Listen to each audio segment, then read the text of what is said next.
Hi everyone. अरे कुछ दिन पहले मेरे पास एक पेशेंट आया जो चेस्ट पेन लेके आया। ईसीजी बिल्कुल नॉर्मल था। मुझे कुछ डाउट था तो मैंने उसे हायर सेंटर रिफर किया। हायर सेंटर रिफर करने के बाद कुछ डॉक्टर्स ने उससे ईसीजी फिर से रिपीट किया।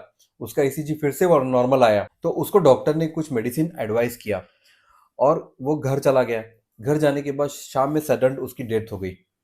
ऐसा ईसीजी नॉर्मल होने के बाद भी हार्ट अटैक का पता नहीं चलता। ऐसा कौन कौन सी कंडीशन में होता है? दो कंडीशन होती है जिसके अंदर ईसीजी बिल्कुल नॉर्मल आ सकता है हार्ट अटैक होने के बावजूद भी।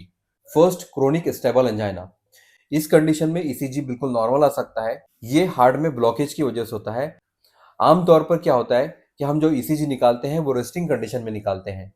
और ये पेन जो होता है और चेस्ट पेन जो होता है, पेशेंट जब आता है हमारे पास चलने के बाद उसे दर्द होता है या फिर एक्सर्शनल पेन होता है और रेस्टिंग में उसका ईसीजी नॉर्मल आता है। तो ऐसी कंडीशन में हम पेशेंट को टीएमटी करवाते हैं, जिसे ट्रेडमिल टेस्ट कहते हैं।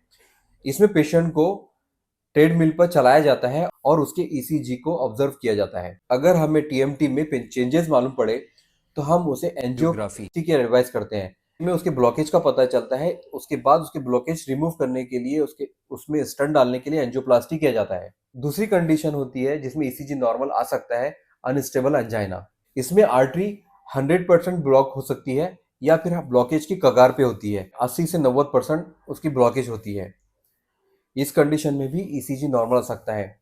अब ऐसी कंडीशन में जब ईसीजी बिल्कुल नॉर्मल आ रहा है, क्लिनिकली देखकर हम उसे दो टेस्ट एडवाइस करते हैं, ओपिनियन आई और सीपीके एमबी। तो इससे हमें पता चलता है कि उसके हार्ट के मसल्स की क्या कंडीशन है। अगर आपको ये रील अच्छी लगी तो इसे शेयर कीजिए और मुझे फॉलो कीजिए और मालूमात के लिए।